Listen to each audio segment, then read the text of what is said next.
Good afternoon, I want to say very warm, bright and sunny day.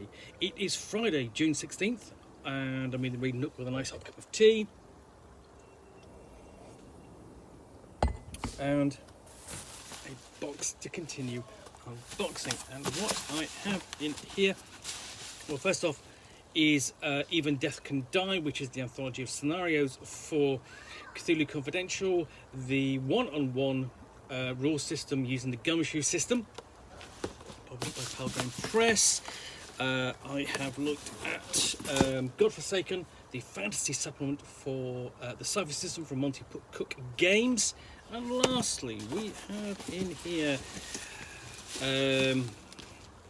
Dune, Sand and Dust, the Arrakis Sourcebook.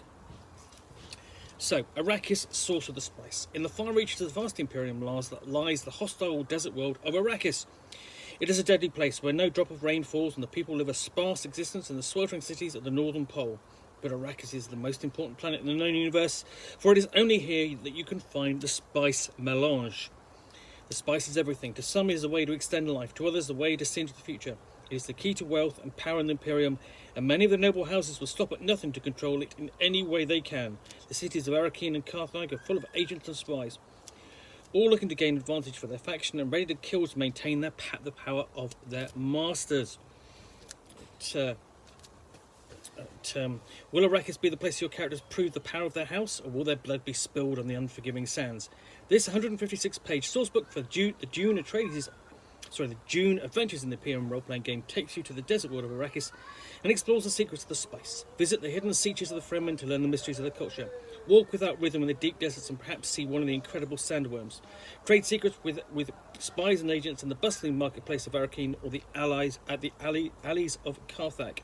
Arrakis is a planet of mystery, opportunity and danger, and those who underestimate it never leave. Sand and Dust, the Arrakis Sourcebook, contains an overview of the planet Arrakis, known as Dune, its history and features, detail on the mysterious Fremen and their many secrets, a host of new options for Fremen player characters, including new archetypes, talents and rules for the riding the great sandworms, an in-depth look at spice harvesting and those who try to smuggle and stockpile it secretly, the secrets of the spice revealed, including new spice-related talents and abilities, a gazetteer of the cities of Carthage and Arrakeen, including their layout, noteworthy landmarks and what life is like for the people of each city, expanded notes on creating your own campaigns on Arrakis, including a host of new NPCs, and scenario hooks and story seeds, new campaign options for smugglers, Fremen or merchants instead of agents of a noble house, a complete adventure, The Water Must Flow, that involves the player characters in a deadly plot during a water shortage on Arrakis, dedicated to Frank Herbert, author and creator of the Dune universe, whose singular vision and imagination have inspired us all. So,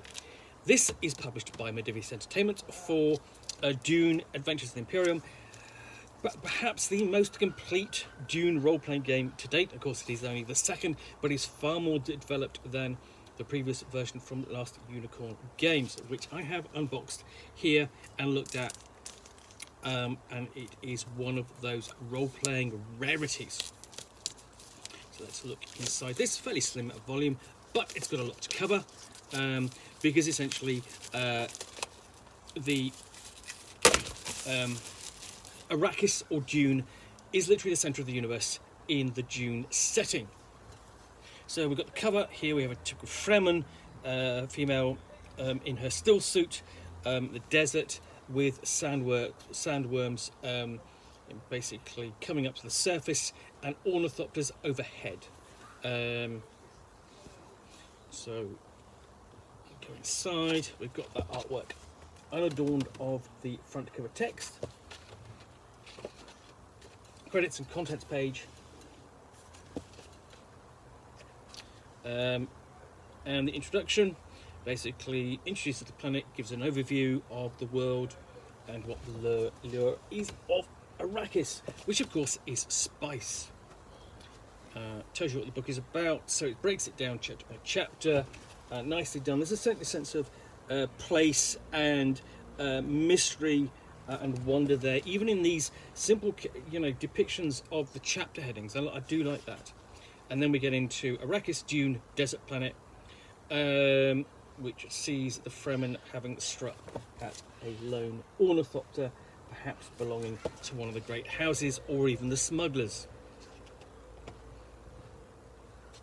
And so here we begin the history of Arrakis and suggestions for eras of play. So during the Butlerian Jihad against the thinking machines, during the period of Reconstruction, afterwards the Imperium, Ascension of Muad'Dib, era of the God Emperor, Scattering, and beyond. So all the different major eras of the Dune setting and the known universe.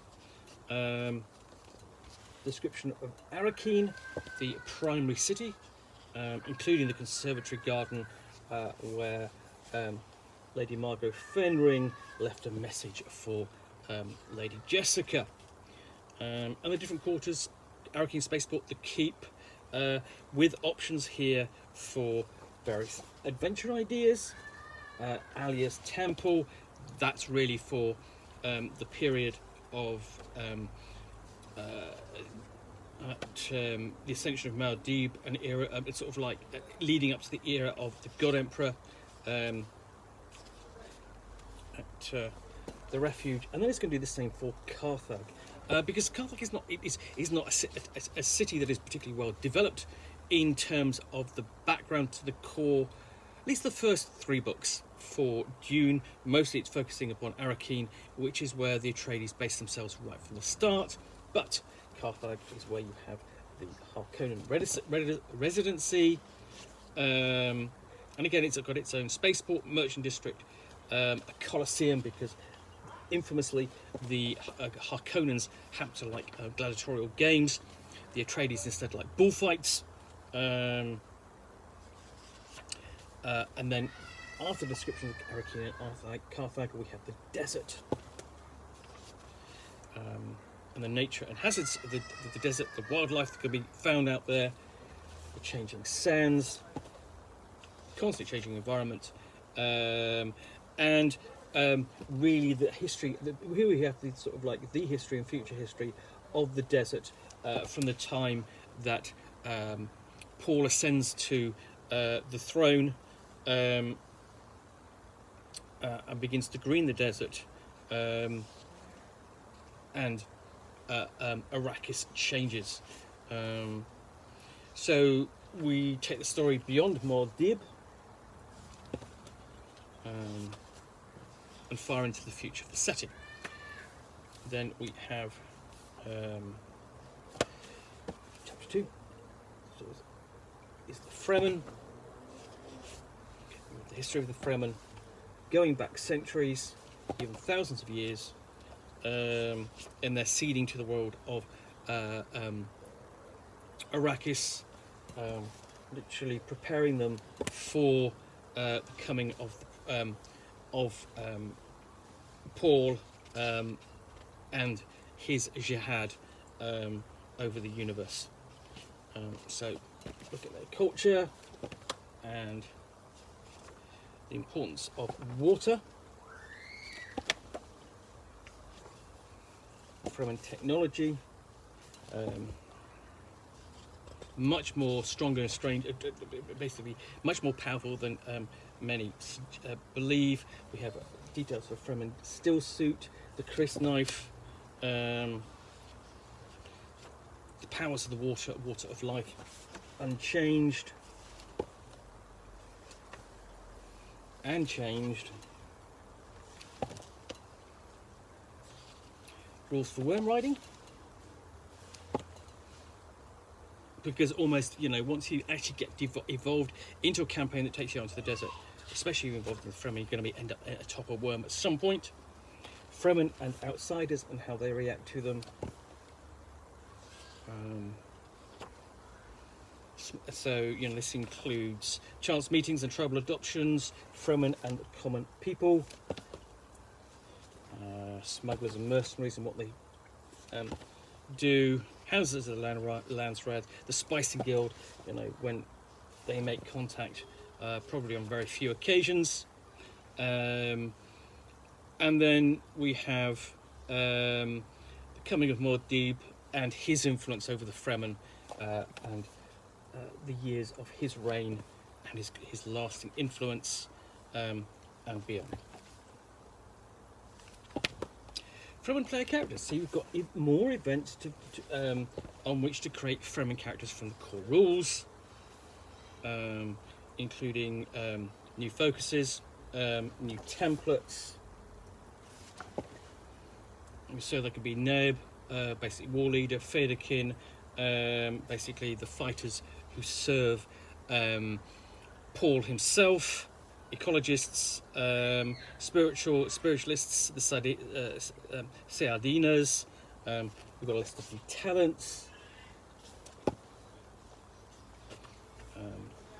And then, so if you focus it, for example, upon a Fremen campaign, rules here for creating your siege. Now that can be used in a couple of ways, obviously, as an important place in your campaign to encounter as outsiders, or a base of operations if you actually take it. If you play a campaign focused around the Fremen, how to portray and handle Fremen in the game. And then we have the politics of spice. So, discussing the nature of the spice itself, the effects of spice, aging, prescience, the water of life, and then the cost of doing business, of handling spice. The most important substance in the known universe. Spice-related talents.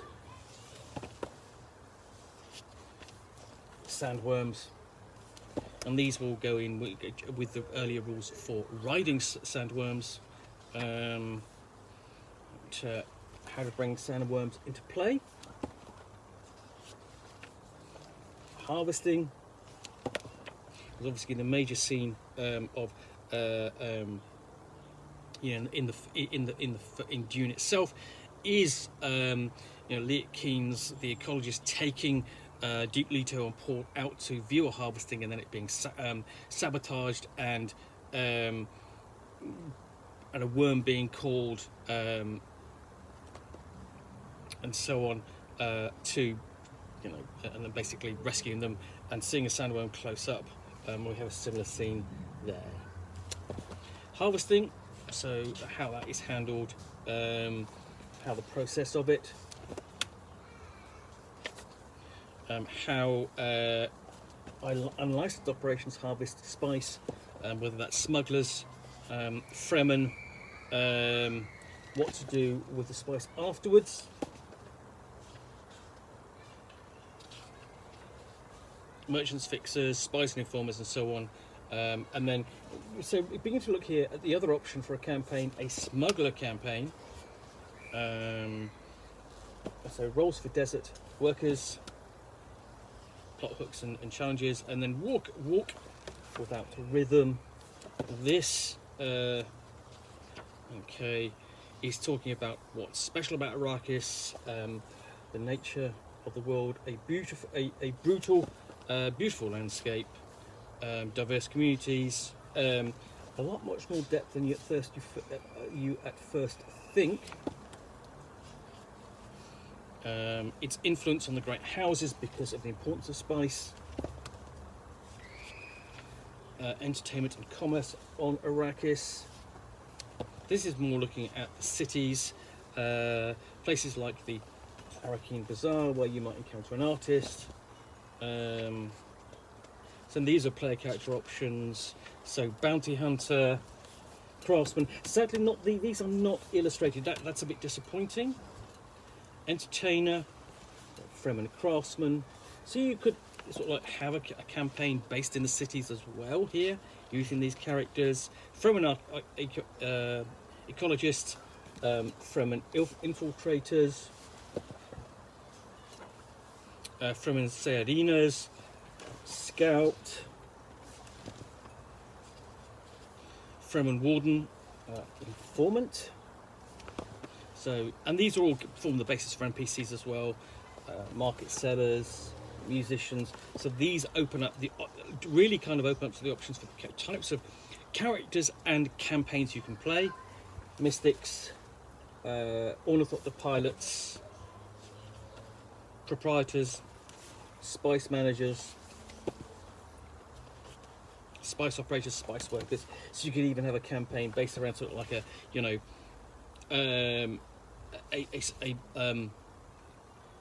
a spice harvesting crew, factions on Dune.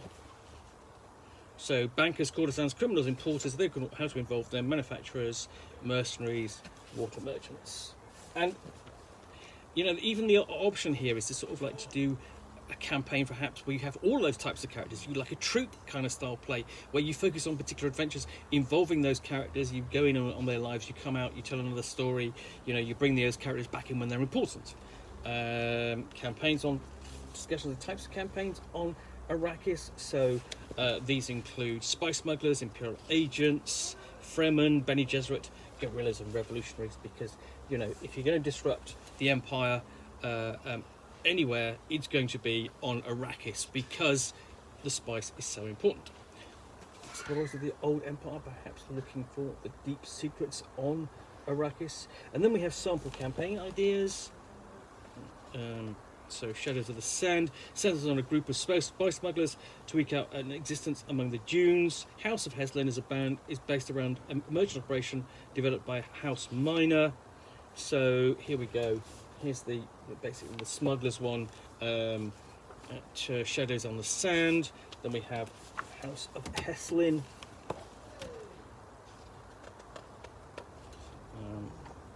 And ideas around that.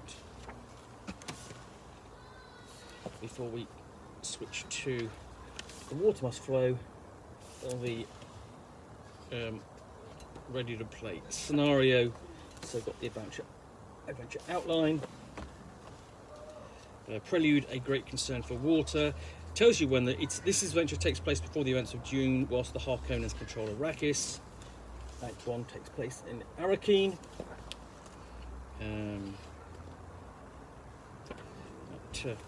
Act 2 takes you to Carthag. Where you're dealing with assassins and black marketeers. And Act 3 into the desert.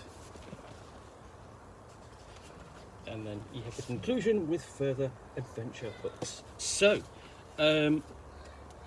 that is, you've got essentially just a bit of, you know, as you would expect, a bit of extra blurb for the other books published by Modiphius Entertainment.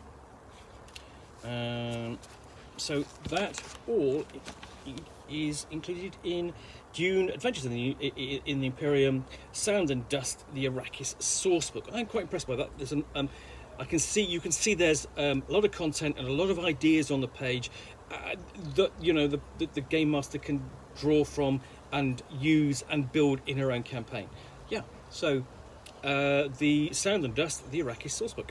Hope you've enjoyed this unboxing in the Nook. If you have, then please do click on the like button down below. And of course, if you've got any comments or feedback, I do appreciate you taking the time to post those. And lastly, if you want to be alerted to yet more unboxings in the Nook, where you'll see me out here with a box containing a book or game, which I will unbox and chat about to the best extent of my knowledge for roughly 10 minutes or so, all of course accompanied by a nice hot cup of tea, then please do click on the subscribe button down below. Thanks again for watching another unboxing Nook. I will be back again soon with another one. Bye for now.